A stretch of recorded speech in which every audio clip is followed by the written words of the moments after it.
transformations are triggered by anger and fear. Don't make me angry. You wouldn't like me when I'm angry.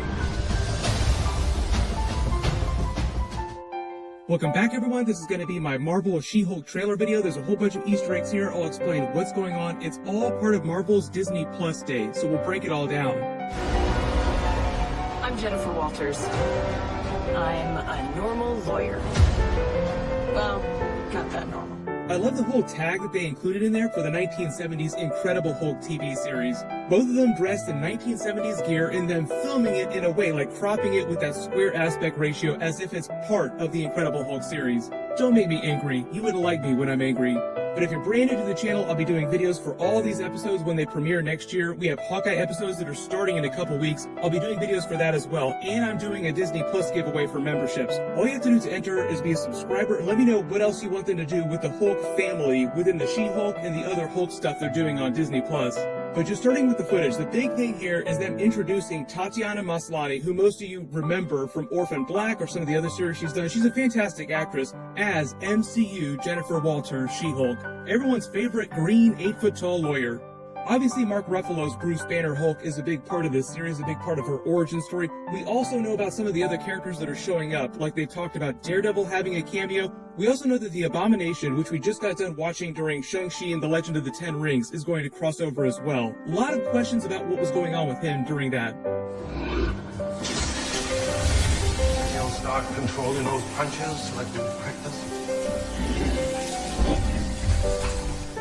The way they cut the trailer footage here, it also seems like it's from the first couple of episodes, because there's supposed to be 9 episodes like WandaVision, so the episodes will be about the same length as WandaVision, and they pitched it as a legal comedy, the way that Kevin Feige was talking about it. They might have made a couple of tweaks to that in the last year or so, but the idea is because they have 9 episodes and it's a legal comedy, she's going to be acting as a lawyer during a lot of the episodes, defending other superheroes. They'll be using that idea to cameo a lot of different MCU characters and a lot of deep cuts. So like that's how you get Abomination, that's how you get the Daredevil cameo because he's also a lawyer, Matt Murdock, during the day. It's just an opportunity to cycle a whole bunch of really cool Marvel cameo scenes through the episodes. But early theory, this clip here, even though it's just kind of meant to be a funny promo the way they're using it in the trailer here, I think this might actually be an in-universe ad for her lawyer services, and she just has Bruce Banner help her film an ad for her lawyer business after she's become She-Hulk, and the dialogue is just a big wink at the Incredible Hulk TV series, and they're dressed as if they were actors inside the 1970s Incredible Hulk TV series. Mr. McGee, don't make me angry. You wouldn't like me when I'm angry. Don't make me angry. You wouldn't like me when I'm angry. I'm just laughing so hard at Mark Ruffalo's sideburns there. They start the footage with her just introducing herself like I'm a totally normal lawyer. No, I'm not quite so normal, as they show her in her full She-Hulk uniform. So because she's a lawyer, she's not a scientist, she's not part of the Avengers yet or anything like that, the Hulk is going to be the one helping her with all this gear, all this testing equipment, and get her special costume that won't rip apart every time she changes.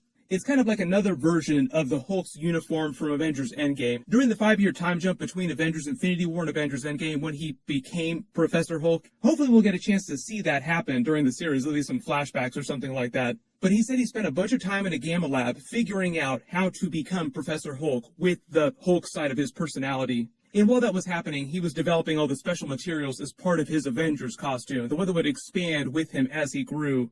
And speaking of gamma labs, this underground-looking gamma lab, like you can see the rock face behind him here, this is probably the gamma lab that he spent all that time in between Avengers Infinity War and Avengers Endgame.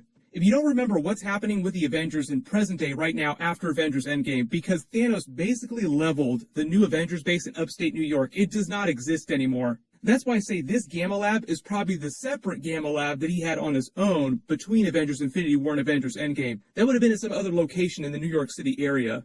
But if you're not familiar with Jennifer Walters' character, she is Bruce Banner's cousin. The whole reason why she becomes She-Hulk is because she's prosecuting the mob, and they try to take out a hit on her while the trial's going on. She starts bleeding out, and the EMTs need a blood transfusion, and the only person who's a compatible donor is Bruce Banner, who has the same blood type. But because his blood is irradiated with his gamma powers that make him the Hulk, she gets the blood transfusion, and that gives her her gamma powers. Later, while she's recuperating in the hospital, the mob tries to come back and complete the hit on her and kill her again, and that forces her transformation into She-Hulk for the first time. She hulks out in the hospital and destroys the mob members that are trying to take her out. Then she starts working with the Hulk to try and figure things out, figure out her powers. But in this opening scene, when she's practicing yoga here, this is obviously meant to be her just trying to clear her mind. And it's just a bit of a joke on the idea that the Hulk tells her later, these transformations are driven by anger and fear. And the whole joke is that because she's a lawyer, it's an incredibly stressful job, she goes through that entire spectrum of really extreme emotions during her trials.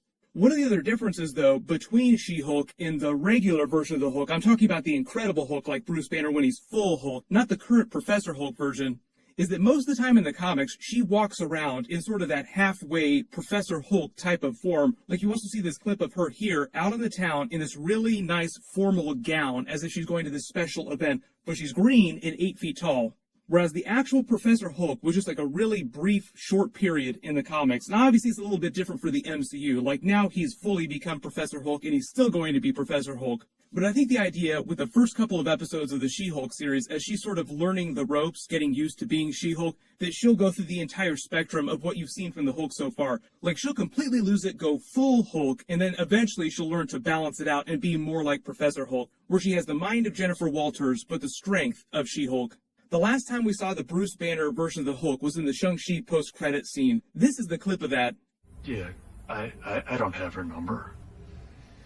Guys, stay safe. Welcome to the circus. So as you can see, even though the Avengers base was destroyed by Thanos, the Avengers are still very active. Like there is a backup team that's slowly coming together with some new members. Like Wong basically tells Shang-Chi that he's going to be on the new Avengers team. Like, welcome to the team. Side note, there are a lot of other theories about what's going on with the 10 rings, that mystery signal. Is that connected to the rings that Phastos creates during the Eternals movie? I'll do a separate video about that at some point because it is a really cool theory.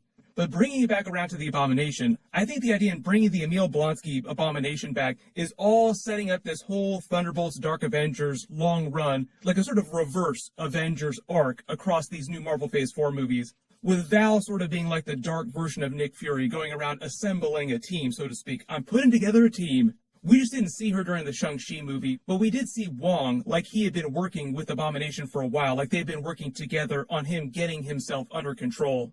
They fought in that tournament, Wong handed him his ass, but it seemed like they were kind of old bros, the way they talked to each other in the locker room. Then he takes him back to whatever that holding facility is where they're keeping him, which is like a more hardcore version of this containment cell inside Bruce Banner's Gamma Lab, where he's helping test She-Hulk. After seeing this in the Shang-Chi movie, my theory is this facility where they were keeping him, where Wong sort of teleported him back to, was actually the raft, and it was Thunderbolt Ross that was keeping him here. Just because that's where you would keep someone like Abomination, the world's strongest, most dangerous supervillains that were too dangerous to be kept in regular prisons. Even Baron Zemo is being kept on the raft, and he doesn't have any superpowers. So even though we didn't get a Val cameo recruiting Abomination at the end of the Shang-Chi movie, I do expect her to show up at the end of She-Hulk, or somehow appear during his story arc during the series. But the other big reason for bringing him back is for a Hulk rematch. The whole idea during that Incredible Hulk movie with their first fight is that they were both just completely out of control. And at this point in the timeline, it sounds like both of them on both sides of this equation, both the Bruce Banner, Professor Hulk, and the new version of the Abomination, have become way more chill versions of the characters. But there's this whole idea that there's unfinished business between the Bruce Banner Hulk and his Abomination. I think most of the smashing that's going to be happening in the She-Hulk series will be from She-Hulk herself. On the other side of the Abomination coin, one of the big She-Hulk comic book villains that's going to be in the series, or one of the main antagonists, will be Titania. She's being played by Jamila Jamil. You probably remember her from The Good Place. I don't know what her transformation is going to look like, but I'm assuming they use the same technology and it's the same vibe as the way they're visualizing the She-Hulk transformation. But everyone just post all your reactions to this She-Hulk trailer footage in the comments below. And what's going to happen is they dropped a trailer for the Moon Knight series. I'll do a video for that next. There's a brand new Hawkeye clip that's super long. I don't know how much of that I'm allowed to post, so I'll try to figure that out the next day or so as I try to work through all these Marvel trailers. But I will try to do videos for everything, because they announced a whole bunch of brand new stuff, including the fact that they're actually making new episodes of X-Men the Animated